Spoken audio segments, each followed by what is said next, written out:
Have you ever felt that the earth holds memories that we have forgotten? As if beneath the ground that we step on every day, there was a world that breathes an ancient silence, a silence waiting to be heard again.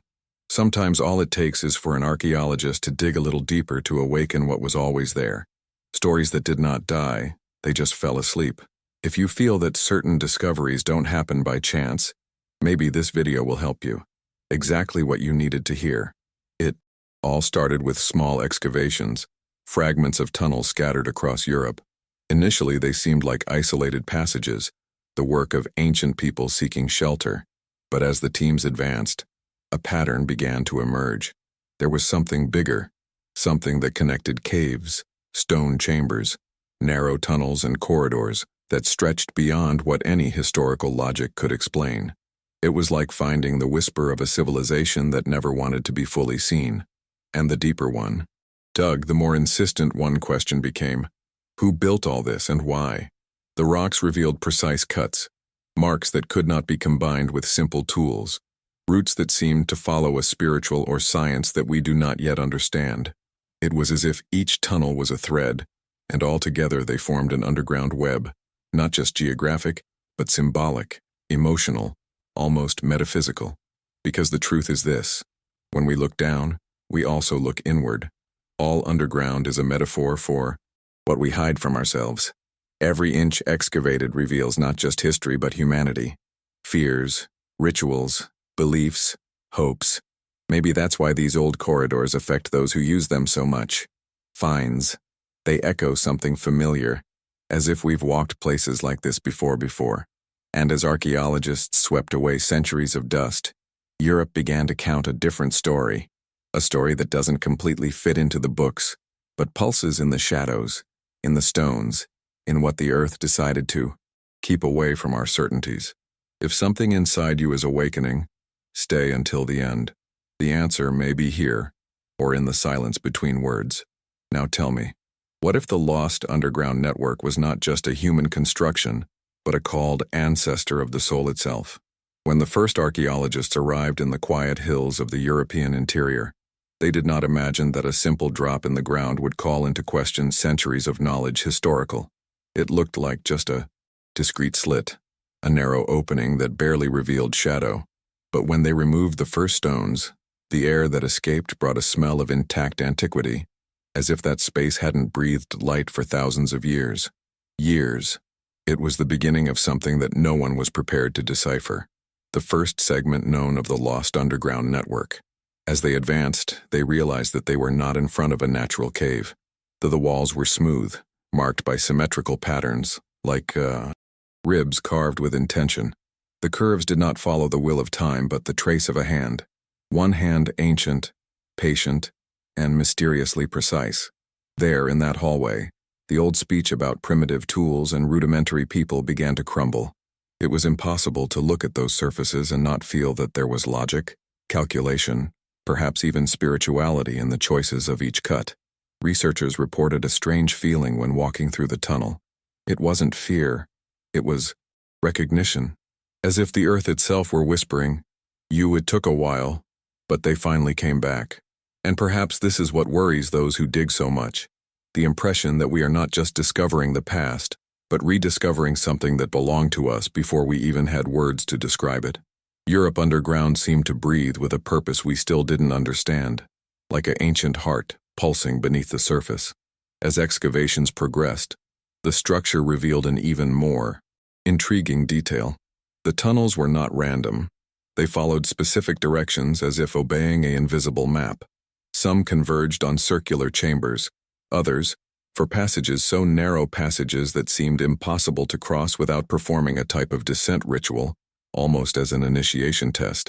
The archaeologist responsible recorded something that few dare admit. These corridors seem more designed to transform whoever enters than to simply lead someone from one point to another. And then came the first turning point. By comparing the routes found with other sites, distant archaeologists noticed that the angles coincided with similar patterns in regions separated by hundreds of kilometers. It wasn't a coincidence. It was a network. One underground network that crossed modern borders and ignored cultural divisions that we invented throughout history. The question now was no longer, How did they build this? But Q, who needed to move like that under the earth, and why? The contrast between surface, chaotic, fragmented, and the underground, orderly, silent, was too deep to ignore. A hypothesis began to gain strength among the most sensitive of that group. Maybe these tunnels were not just physical passages. Maybe they were symbolic paths, purification or protection paths, built by people who knew that certain truths do not survive direct light, but flourish in the dark. Perhaps in times of threat, climate change, wars, or cataclysms, salvation was not in fleeing away, but in descending, on going inside, in listening to what the earth had to teach. And this idea, although poetic, seemed to echo in the very silence of the galleries. The initial excavation ended with more questions than answers, but also with an invitation. Because when you find a runner who crosses eons without losing his by the way, understand that none of this is accidental. The lost underground network is not only an archaeological enigma, it's a mirror, it's a portal, it's a reminder that there are layers of history, and of ourselves, that can only be revealed when we have courage to enter the darkness. And here is the hook that would guide the next step of the investigation. If this was just the first tunnel, what else lay dormant beneath the Europe waiting to be found? When the teams returned to continue the investigation, they realized that the uncovered tunnel, was just the gateway to something much bigger. With each new section unearthed, a paradox emerged. The walls revealed cuts so precise that they seemed work of modern tools, but the sediment layers confirmed ages that went back thousands of years, an engineering that, officially, should not exist in that period. And yet it existed there, before perplexed eyes. It was as if time had recorded something that history refused to narrate. Archaeologists began examining specific markings on the rocks. They weren't random, nor aggressive. They were smooth, parallel, almost elegant. They seemed to follow a rhythmic pattern, as if whoever made them deeply understood the composition mineral from that stone. It was this detail that left scientists baffled. Simple stone tools would not produce such a finish. Bronze tools, still non-existent at the time, suggested. They also did not explain the uniformity. It was like find a lost technological signature, a trace of knowledge that seemed displaced from the known chronological line. In one of the narrowest stretches, the researchers found something even more disconcerting: the almost complete absence of soot. If ancient people used torches to illuminate such deep corridors, why wasn't there any residue? In tunnels, similar ones found in other regions of the world, there was always the same dilemma: inexplicable lighting. Some scientists suggested the use of mirrors, others of resin's special features, but none of this fit perfectly into the context of the European underground. There seemed to be a universal pattern: flameless light, fireless vision, as if these places were not made for darkness but for a different form of light. And then came the turning point. When comparing tunnel samples with underground structures found in distant countries, noticed that the same types of brands appeared in locations separated by oceans. The same curves, the same digging style, the same architectural thought focused on silence and flow. As societies without apparent contact, would they have built such similar structures? Some archaeologists defended cultural coincidence. Others, however, felt that there was something deeper at work. Game. Something like shared knowledge, an ancestral memory spread among people separated by seas and millennia. For many, the most logical explanation would be that these ancient communities faced similar challenges: invasions, climate change, environmental catastrophes. And maybe, in the face of fear, humanity has learned to descend. But this hypothesis did not solve the bigger enigma. How did they excavate? Where did so much precision come from? Why did they follow geometries that only gained meaning in much later eras? It was impossible to ignore. The tunnels seemed to obey mathematical principles, such as repeating angles, proportions, harmonics, and curves that resemble ancient sacred spirals. It was more than engineering. It was spiritual intent. In the center of one of the tunnels, they found a small circular chamber. Nothing in your inside. No inscriptions, just pure and absolute silence. But researchers, they felt something there, a kind of absence that hung heavy in the air. Some reported vertigo, others a strange sense of familiarity. as if they were entering a place destined to awaken memories that were beyond the reach of the mind, but not of the soul. It was like being in a room built not to store objects, but to transform whoever reaches it. The synthesis emerged slowly. Tunnels were less about physical displacement and more about the displacement of consciousness. The precision, the absence of artificial light, the cameras empty. Everything seemed to suggest a ritualistic, psychological, or initiatory function. Maybe these corridors were not made to take someone to another point on the map, but to another point internal. And so the hook appears that pushes us to the next layer. What if these impossible tunnels weren't just the work of ancient people, but fragments of knowledge that humanity once had, lost and is, now beginning to meet again? As new geological surveys were carried out, something surprising began to appear on maps. The underground network was not limited to a single country, not even to a single culture. It was as if the whole of Europe had been stitched together by united by invisible trajectories that crossed modern borders with the same naturally with which a river crosses valleys. Tunnels found in Austria echoed standards similar to those in France. Passages in Slovakia dialogued, with structures hidden in northern Spain. None of this seemed to be the result of chance. It was like discovering that the continent, once fragmented by wars and ages, had already been united from below, by an architecture that no one imagined existed. In deeper excavations in the Alpine region, they found large chambers, carved with such precision that they resembled small cathedrals, but without altars, without images, without signs of traditional devotion. They were spaces of resonance, designed so that the sound behaves unusually. An archaeologist reported that when he spoke, his voice returned dilated, as if the environment had been designed to transform words into meditative echoes. Another researcher suggested that these chambers could have been used for ceremonial gatherings or rituals that required inner silence rather than outer worship. The idea seemed bold, but it fit perfectly with the feeling everyone described. They were spaces made more for feeling than for seeing. The most striking connection came when they compared certain symbols found in rocks near the entrances of some tunnels. They were simple marks, circles, spirals, parallel lines. 2 or 3 figures repeated at enormous distances. Initially considered trivial drawings, they became intriguing when archaeologists realized that did not appear at random. They were always associated with the main entrances or intersection points of galleries. They seemed to function like coded maps or warnings. Spiritual, remembering that ancient European cultures, even separated by languages and ways of life, shared a kind of sacred vocabulary, a language of underground. The most striking contrast emerged when these findings were compared with superficial ritual structures such as megalithic circles and stone sanctuaries.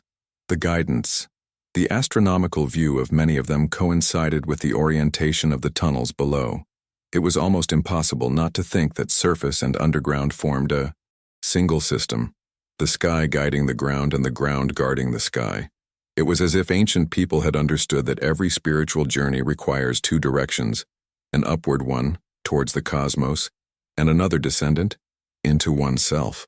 Europe seemed to contain a double continent, the visible and the invisible. This synthesis began to transform the understanding of many scholars. Maybe these populations did not just seek physical shelter when digging. Maybe they were looking for shelter emotional and spiritual, creating roots where they could find themselves again in times of transition, threat, or change. Tunnels, then, would be more than just construction structures. Survival would be paths of meaning, places where humans remembered their own depth. The absence of ornaments did not suggest symbolic poverty, but an invitation to direct experience without intermediaries. And so the question arises that no one can ignore. If so many European cultures, separated by vast distances, they built underground systems as similar as old, and how deep is this shared memory? We are faced with coincidences, or knowledge transmitted by generations that understood the land as a living temple. The hook that takes us to the next block is inevitable. What if this entire underground network not only reflected Europe's past, but also what is hidden inside each of us? When researchers began comparing reports from teams that descended to tunnels, they noticed an unsettling pattern. It wasn't just the physical environment that affected whoever entered there. It was the internal state.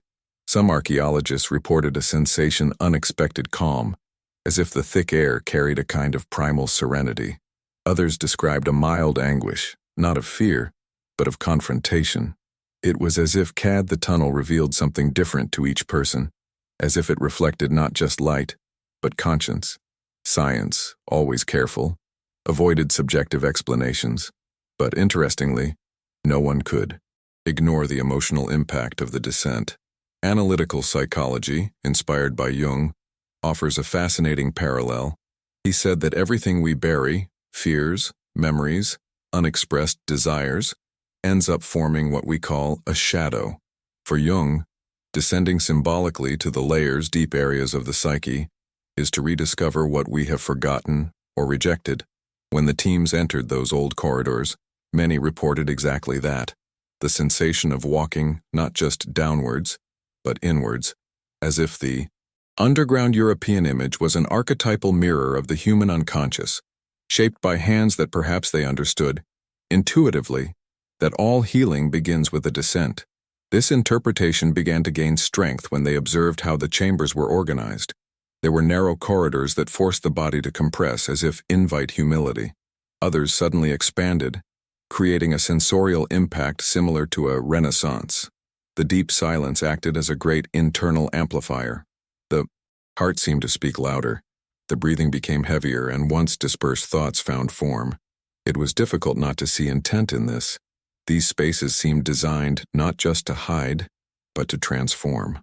The big turning point came when psychologists followed part of the explorations and noticed something even more intriguing: the repetition of emotional patterns that resembled rituals of initiation of ancient cultures. The descent, the compression, the silence, the expansion, and the return. There were no explicit symbols that confirmed this purpose, but the structure itself told the story. Ancient people sometimes built what the soul needed before even knowing how to name their needs, said a researcher. And maybe it is. This is the true genius of these tunnels, an engineering created to deal with immaterial human dimensions. The contrast became clear. While the surface was full of noise, routines, and distractions, the underground offered respite. It was as if the earth held some kind of silent wisdom, reminding us that there is a point where the noise cannot reach us. And at that point, profound truths begin to emerge. Many reported having thoughts, old things, unexpected insights, memories I hadn't visited in years. There was nothing there to distract them, just stone, silence, and shadow. And paradoxically, it was in this void that something new was born. Over time, a symbolic hypothesis took shape. Maybe the tunnels hadn't been created only to protect bodies, but to protect minds and prepare hearts.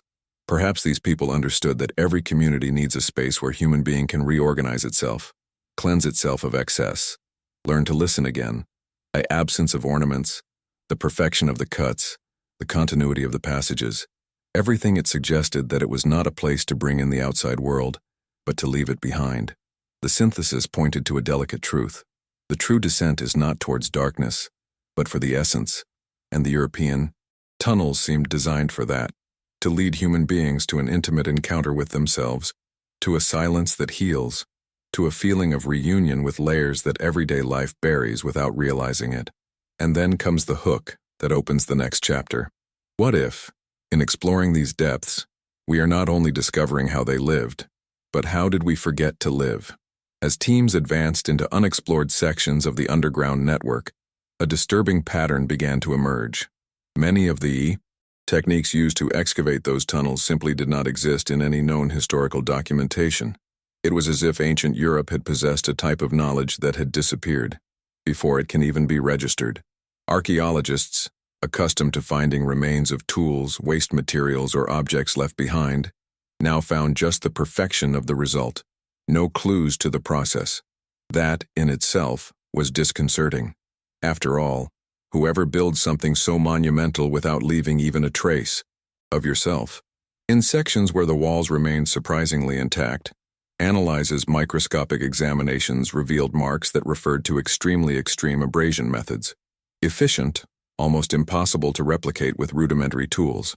They weren't cuts rough but polished surfaces, as if some kind of vibrating or friction instrument controlled had been used. Scientists tried to reproduce the techniques with instruments made of stone, bronze, and even iron. Nothing came close. With each failure, the perplexity increased. If the known tools did not explain the result, where did the technique come from?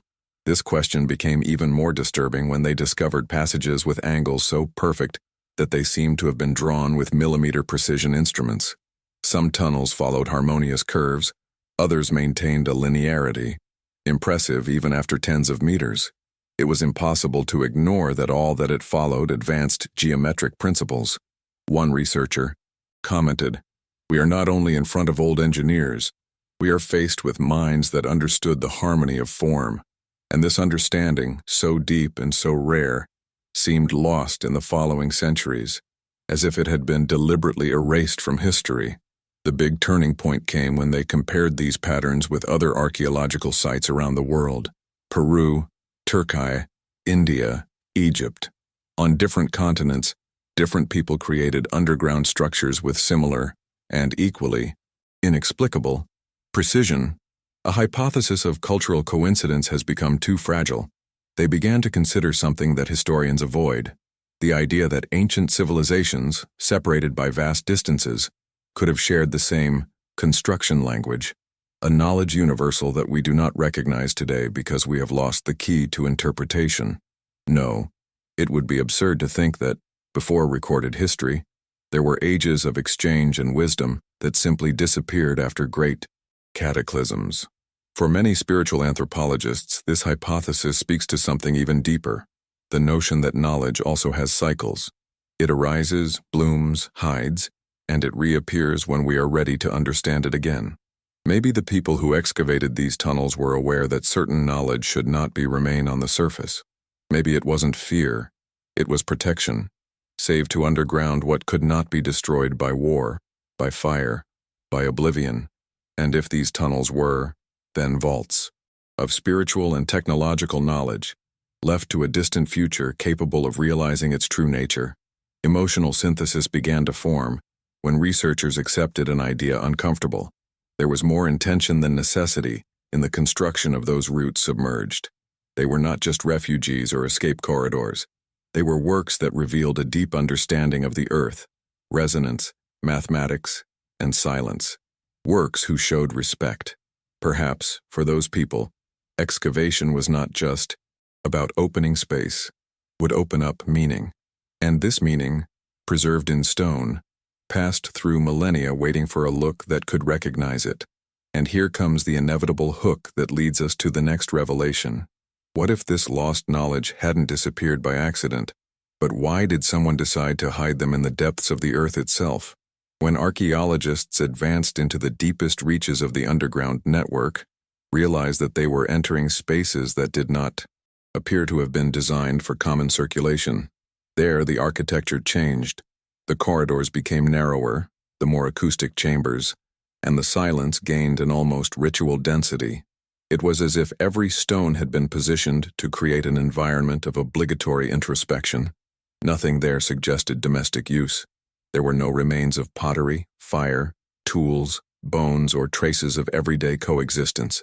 It was as if that space had been reserved for something that does not belong to everyday life, but to the spirit. The first revelation came when they found an oval-shaped chamber with a roof converging to a precise point. When testing acoustics, they discovered that the human voice was magnified and distorted, producing sounds that resembled monophonic chants or ceremonial intonations. Immediately, anthropologists compared this effect to temples underground found in Malta, where chambers echo frequencies that appear to alter heart rate and auditory perception.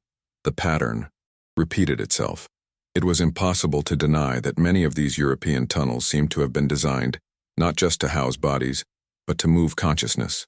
When analyzing fragments found near the entrances, signs of pigments emerged, minerals and small chips that could have been part of ritual objects. There was no clear representations, but there were patterns. And patterns, even without explicit meaning, reveal intentions. Some scholars have suggested that these tunnels could have been used as places of symbolic passage, a threshold between two states of existence, maybe initiations, transitions to adulthood, preparations for death or celebrations of rebirth. Others argued that they could have been ceremonial refuges during periods of scarcity, extreme cold or climate instability, times when community needed to come together not just to survive, but to remember who was. The most intriguing turning point came when they realized that many societies that built such elaborate structures disappears. They left almost no records. There is no texts. There are no icons. There are no direct reports. Just your work. Just the carved silence in stone. It is rare for sophisticated cultures to disappear without explicitly transmitting their rituals. This suggests two equally disturbing possibilities. Either these were societies extremely reserved, who transmitted knowledge only orally in contexts initiators, or were they societies so ancient that they predate writing and, therefore, left his spirituality registered not in symbols but in spaces. And spaces, when good built, they survive time even when the people are gone. In many of these chambers, the silence was so absolute that archaeologists reported hearing the pulse itself. This detail is not trivial. In ancient rituals from different cultures, silence complete was used as a portal to another mental state. The inner sound became a guide, and paradoxically, it was in the encounter with the heartbeat itself that the connection with the invisible. Perhaps these people understood a truth that today we forget, that contact with the sacred does not require elaborate altars, but a type of space that returns human beings to themselves. And the earth, with its solidity and depth, it was the perfect temple. As they advanced, they realized that these environments were not built at random. The alignments, proportions, and paths seemed to obey a knowledge deep symbolic, as if each stage of the descent represented a phase of the experience human. The compression, the silence, the darkness, the echo, the expansion. It was a journey metaphysics translated into architecture, and this translation reveals a greater mystery. Civilizations passed by, performed precious rituals, and then disappeared without leaving a manual behind. Some, they left only the scenery, like someone who trusts that one day someone will understand the intention behind the work. The spiritual synthesis of this layer is clear. The European underground was not just a structure physics. It was sacrament. It was a liturgy without priests, a temple without icons, memory without writing. And perhaps your purpose was never to store objects, but experiences too deep to surface. And here comes the hook that opens the next revelation.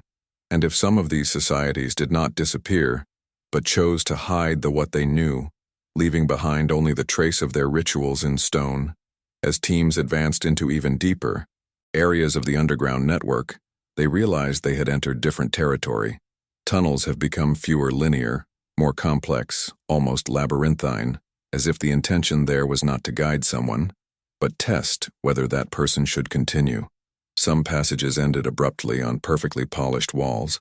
Others appeared to have been sealed with inside out, as if someone, thousands of years ago, had decided that it should be reopened. There was a collective feeling among archaeologists that part of that was not only ancient, but deliberately hidden, and nothing awakens the soul more human than what was hidden.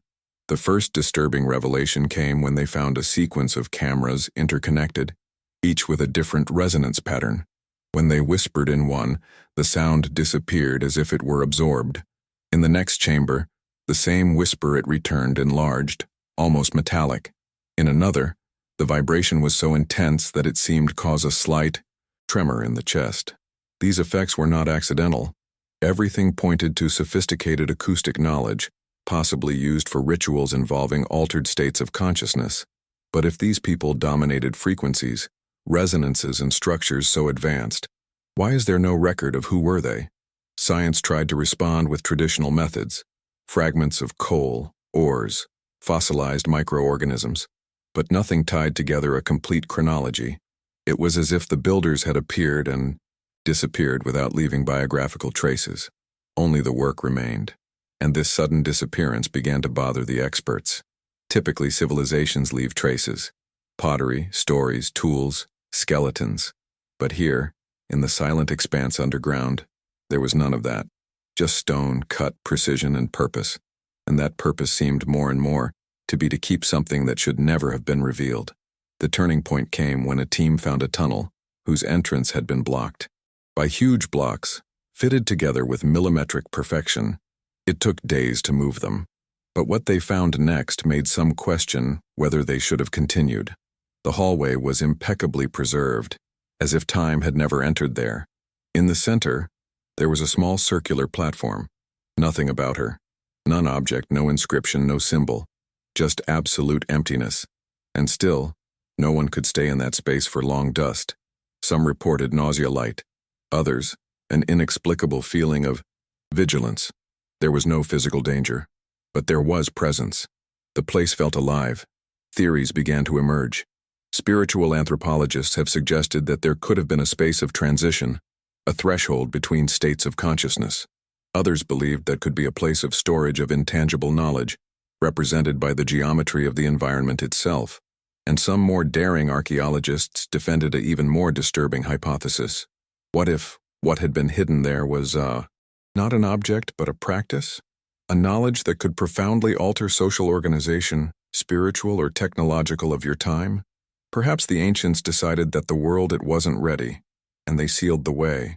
Emotional synthesis has become inevitable. Unlike tunnels used as shelter or passage, this section seemed designed for deliberate concealment.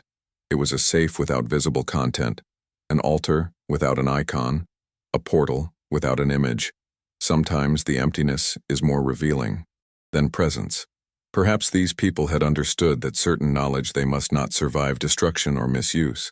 Maybe they hid there what could hurt or free before its time. And the silence in that chamber seemed to confirm that something was taken away there, but that its shadow remained. And here comes the hook that opens the next stage of this journey. If there were places made to hide what could not be found, what happens when we finally open those doors? When the researchers decided to leave those deep chambers and return to the higher levels, something curious happened. The climb did not bring immediate relief, as it usually happens on underground expeditions. On the contrary, many reported a feeling of emotional heaviness, as if the earth was silently asking them to take with them what they had learned there. Returning to the surface seemed more difficult than the descent, not because the tunnels were steep, but because each step it seemed loaded with meaning. It was as if leaving that world required more courage than to enter it. The first feeling that emerged upon finding the light again was an almost painful contrast. A clarity seemed aggressive, noisy, fragmented. After hours, sometimes days, in corridors where darkness embraced, illuminated from within, the outside world seemed disorganized, hurried, distracted. Some archaeologists confessed that they needed time before speaking, as if the words had lost the weight they had there below. There was an inner silence that didn't want to be broken, and this silence, more than any archaeological remains, it was the true discovery. The great revelation of this stage came not from measurements, dating, or comparative studies, but from the perception of the psychological and spiritual impact of the journey. The team started to realize that the descent into the tunnels functioned almost like an involuntary rite, a ritual that each person crossed without realizing it. The compression, the dark, the resonance, the absence of symbols, emptiness. All of this seemed to awaken something that we didn't awaken in surface. The ability to listen to what we usually avoid. It was impossible not to notice that many returned transformed, more introspective, less inclined to respond quickly, as if that underground had reordered not its hypotheses, but its souls. The most profound turning point occurred when a researcher, when reviewing her diaries, field, he noticed that almost all reports included expressions such as, "It seems that I was here. I feel like this belongs to me. There is something familiar in this silence." These phrases, repeated by people with different ages, histories, and cultures, revealed a pattern-shared emotion. It wasn't just about science. It was about memory. From somehow the underground seemed to awaken an ancient feeling, as if the humanity had gone through similar experiences a long time ago and kept, in the collective unconscious, the memory of having descended before, to survive, to transform, to be reborn. When analyzing this symbolic perspective, connections with myths began to emerge. Universal. Stories of people who emerged from caves after cataclysms. Traditions that describe underground portals as places of initiation. Rebirth narratives after crossing the darkness. It was as if the return to the surface carried an echo of everything this, the memory that light only makes sense when we understand the night. 1. Archaeologists said something simple but profound. We went down to find stones. We came back having found mirrors. The emotional synthesis of this block is formed here. The European underground, with all its architectural complexity and its unfathomable mystery, it seems to have been built not only to reveal secrets of the earth, but to awaken dormant secrets in the human being himself. When returning to the surface, do not they only carry data? They carried layers of themselves that they had never noticed. The earth, silent and ancient, was giving back to each one an inner mirror that modern life rarely allows us to touch. And it is at this point that the hook appears that leads us to the final outcome, the portal that opens not downwards but inwards. If the surface welcomes us again, but we are no longer the same, what we left down there, and what did we bring back? When we finally emerge to the surface, something silent accompanies us. It's not dust, no memory of the path traveled. It's a question, the same question as so many civilizations seem to have left hidden in stone, in echo, and in silence underground. Because the truth is that no tunnel ends when we leave the earth for back. It continues within us, like a corridor that continues unfolding towards what we still don't know how to name. Daylight feels different after walking through such ancient depths. She wins texture, gains density. It's as if each ray carries memories that the soul recognizes before the mind. And suddenly, we understood something simple and profound. They were not just tunnels we discovered. They were interior paths, portals that reveal that all descent, whether on earth, in life, or in the soul, prepares a silent rebirth. Archaeologists can measure depths, date rocks, reconstruct maps, but none science can measure the spiritual impact of an encounter with the invisible, because that what the earth holds is not just history, it is wisdom, it's protection, it's a warning, it's an invitation, and each person who returns from the darkness brings with them a small spark, as if the night had offered him a delicate truth. Sometimes, to see, you have to first lose the light. If this journey has touched something for you, sign up and follow along with us. Your soul may be remembering the path, and then, in front of the vast European sky, the final silence appears. Not the silence of the underground, but the silence of understanding. A silence that asks for no answers, just presence. And here I leave the last question, the one that echoes like an open portal. What if what we call the surface is just the shallowest layer of a world that the soul has not yet learned to travel?